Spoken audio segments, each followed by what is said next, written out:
दोस्तों, आज की भागदौड़ भरी दुनिया में हम अक्सर भूल जाते हैं कि शांत रहने में भी एक अदम्य ताकत होती है। हम लगातार बोलते रहते हैं, शब्दों का सहारा लेकर अपने विचारों और भावनाओं को व्यक्त करते हैं। लेकिन क्या आपने कभी गौर किया है कि कभी-कभी कम बोलना ज़्यादा प्रभावशाली साबित हो सकता है? शांति या मौन हमें अपने भीतर झांकने, अपने विचारों को स्पष्ट करने और दूसरों को गहराई से सुनने का अवसर प्रदान करता है। यह हमें धैर्य, विनम्रता और आत्म-संयम सिखाता है। दोस्तों, आचार्य चाणक्य कहते हैं कि मौनं कलहो नास्ति, अर्थात मौन रहने से कलह यानी कि लड़ाई झगड़े समाप्त हो जाते हैं। यानी कि अगर आपको कोई कुछ कह रहा हो तो चुप रहना ही उचित है। चुप रहकर उसकी बातें सुनें और उसके अनुसार काम करें। चुप रहने से क्लेश नहीं होगा और लोग यह भी नहीं जान पाएंगे कि आपके मन में चल क्या रहा है। दोस्तों, यह बात मैं आपको पहले भी बता चुकी हूँ कि कमान से निकला हुआ तीर, बंदूक से निकली हुई गोली और मुंह से निकले हुए शब्द कभी भी वापस नहीं आते। जीभ आपके शरीर का वो हिस्सा है जिससे एक भी हड्डी नहीं होती, लेकिन यही जीभ आपकी सभी हड्डियां तोड़वाने की ताकत रखती है। ज़्यादा बोलना आपको कई सारी मुसीबतों में डाल सकता है और वही कम बोलना आपको कई सारी मुसीबतों से बचा सकता है। दोस्तों, शब्द आपकी ताकत भी बन सकते हैं और आपकी कमजोरी भी। दुर्योधन के गिरने पर अगर द्रौपदी ने अपना मुंह नहीं खोला होता और दुर्योधन को अंधे का पुत्र अंधा नहीं कहा होता तो शायद दुर्योधन को जुए के लिए आमंत्रित नहीं करता और ना ही द्रौपदी का वशीकरण होता और ना ही महाभारत जैसे इतिहास का सबसे बड़ा युद्ध होता जिसमें करोड़ों योद्धाओं की मृत्यु हो गई। दोस्तों, हमेशा ज़रूरत से कम बोलें। हमें सिखाया जाता है कि जितनी ज़रूरत हो उतना बोलें, लेकिन यह पॉइंट कहता है कि जितनी ज़रूरत हो उससे कम बोलें, क्योंकि आप जितना ज़्यादा बोलेंगे आप उतने ही ज़्यादा साधारण नजर आओगे। दोस्तों, शब्द चवन्ने के 100 मिलते हैं। लोगों को कभी भी अपने शब्दों से प्रभावित करने की कोशिश ना करें, क्योंकि अगर आप ज़्यादा बोलोगे तो बहुत ज़्यादा पॉसिबिलिटीज़ है कि आपके मुंह से कुछ ना कुछ मूर्खतापूर्ण बात निकलेगी जो कि आपकी इमेज खराब कर देगी। वहीं अगर आप ज़रूरत से कम बोलोगे तो भले ही आप अंदर से कितने भी बड़े मूर्ख क्यों ना हो, लेकिन आप बाहर से स्मार्ट नजर आओगे। दोस्तों, यह इस दुनिया की सच्चाई है कि जब जब आप ज़रूरत से कम बोलोगे आप नॉर्मल से ज़्यादा महान और पावरफुल नजर आओगे। सो आज के इस वीडियो को हमारा यही टॉपिक है कि कैसे चुप रहना है और आपको ज़्यादा पावरफुल और एक वैल्यूएबल इंसान बनाएगा और किस सिचुएशन में आपको चुप रहना चाहिए जिससे कि आपको जो रिस्पेक्ट वो लोग की नज़रों में और बढ़ जाए। साइलेंट रहने का पहला फ़ायदा, silent will make you appear more powerful, यानी कि साइलेंट रहना आपको बहुत ज़्यादा पावरफुल दिखा सकता है। दोस्तों, एक बहुत ही फेमस कोट है, a fool man is known by speech and wise man by his words. एक समझदार इंसान तभी बोलता है जब उसे बोलने की ज़रूरत हो, वहीं एक मूर्ख इंसान हमेशा बोलता रहता है और फिर सभी लोग उसे बेवकूफ़ समझते हैं। और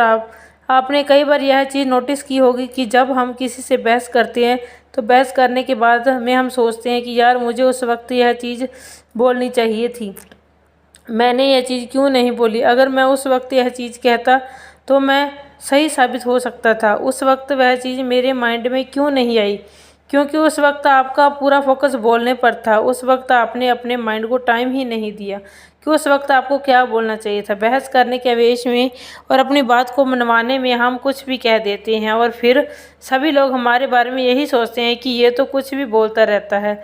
वहीं जब आप साइलेंट रहते हो तो आप सोचते हो कि आपको क्या बोलना है और आप उतना ही बोलोगे जितना कि ज़रूरी है, और आप जो कि सही और साइलेंट होने के बाद में जब आप बोलोगे तो आपके शब्दों में वजन रहेगा और सभी लोग आपकी बातों को बहुत ही ध्यान से सुनेंगे। ये क्वालिटी आपने बहुत सी ग्रेट पर्सनैलिटी में ऑब्जर्व की होगी कि बातचीत करते वक्त वो ज़्यादातर टाइम चुप रहते हैं और जब बोलते हैं तब बहुत ही कम बोलते हैं और बहुत ही सही बोलते हैं। नेक्स्ट पॉइंट है, no one can fool you और मैनिपुलेट यू, यानी कि कोई भी आपको आसानी से बेवकूफ़ नहीं बना पाएगा। अगर आप साइलेंट रहना सीख गए तो दोस्तों, जब भी आप किसी से बातचीत करते हो, अगर उस वक्त आप साइलेंट रहते हो तो आप सामने वाले की हर बात को अच्छे से सुनते हो और उसकी बॉडी लैंग्वेज को नोटिस करते हो, उसकी हर बात के हर पहलू को अच्छे से ऑब्जर्व करते हो और फिर आप यह समझ पाते हो कि सामने वाले का टेंशन क्या है। क्या यह सच बोल रहा है या फिर झूठ बोल रहा है? क्या यह चाहता है कि आपसे क्या यह मुझे बहलाने की कोशिश कर रहा है? क्या यह मुझे मैनिपुलेट तो नहीं कर रहा? या फिर यह इंसान सच में मेरा फ़ायदा चाहता है? आप सारी बातें बहुत ही अच्छे से समझ पाओगे अगर आप साइलेंट रहकर सामने वाले की बातों को सुनते हो। और दोस्तों, नेक्स्ट पॉइंट है साइलेंट गेट पीपल्स अटेंशन। दोस्तों, हम सभी के स्कूल में एक चीज़ कॉमन होती थी, और वो चीज़ यह थी कि स्कूल टाइम पर जब टीचर कुछ बोल रहे होते तब पीछे बैठे कुछ बच्चे बीच में कीड़ा कांडी करते थे, यानी कि कुछ बातचीत करते थे। यह देखकर टीचर एकदम से चुप हो जाते थे और उसके बाद सबकी टेंशन टीचर पर चली जाती थी। आखिर टीचर ने बोलना बंद क्यों कर दिया? इसके बाद में टीचर बोलेंगे तो हर कोई ध्यान से सुनेगा। इसे कहते हैं साइलेंट का डर, जो कि लोगों को सुनने पर मजबूर कर देता है। और इसी तरीके से जब आप बातचीत करने की बजाय चुप हो जाते हो तो लोग सोचते हैं कि ये क्या सोच रहा है, क्या बोलने वाला है, ये चुप क्यों हो गया। लोग कंफ्यूज हो जाते हैं और आपकी बातों को ध्यान से सुनने लगते हैं। इसलिए जब भी आपको कुछ इम्पोर्टेंट बात करनी हो तो पहले आप चुप हो जाएं, उसके बाद में आप कुछ बोलें। अगली सिचुएशन जिसके बारे में आपको हमेशा चुप रहना चाहिए वे आपके प्लस आपके गर्ल्स। दोस्तों, चाणक्य का एक श्लोक है, मनसा चर्चित कार्यम नावा नेव प्रकाश ये तमत्रण रक्षत। आप किसी चीज़ पर काम कर रहे हो तो किसी भी कीमत पर उसे जाहिर ना होने दें, क्योंकि इस दुनिया में ज़्यादातर लोग खुली किताब की तरह होते हैं, मौका मिलते ही अपने मन की सारी बात कह देते हैं। अब इसमें प्रॉब्लम यह है कि अगर आप अपने गोल शेयर करते हो तो और फिर अगर आप अपने गोल अचीव नहीं कर पाए तो लोग आप पर हंसेंगे और लोग कहेंगे कि रीना सिर्फ बोलता है, कर नहीं पाता। फिर लोगों की नज़र में आपकी एक गलत इमेज बन जाएगी और आपकी रिस्पेक्ट भी डाउन हो जाएगी। अपनी ज़ुबान पर लगाम कसना बहुत ही मुश्किल होता है। अपने गोल्स, अपने प्लान सिर्फ उन्हीं लोगों को बताएं जो कि आपकी फील्ड में एक्सपर्ट हैं, या फिर उन लोगों को बताएं जो आपको आगे बढ़ने में मदद कर सकते हैं। अमेजन ने भी ऐसा ही किया था। जब वो फर्स्ट टाइम क्लाउड बिजनेस में आए थे तो इस बिजनेस में उनकी अच्छी खासी इनकम हो रही थी, और यह बात उन्होंने किसी को भी नहीं बताई, क्योंकि उस वक्त अगर वो किसी को बताते कई सारे लोग इस फील्ड में आ जाते और हो सकता था कि उनसे भी आगे निकल जाएं। इसलिए उस वक्त उन्होंने यह बात किसी को भी नहीं बताई थी, और उस वक्त साइलेंट रहने की वजह से ही। अगर इस सभी बातों से हमें ये सीखने को मिलते हैं, अगर आप अपने जीवन में शांति और सकारात्मक लाना चाहते हो तो कम बोलने की कला सीखने का प्रयास करें।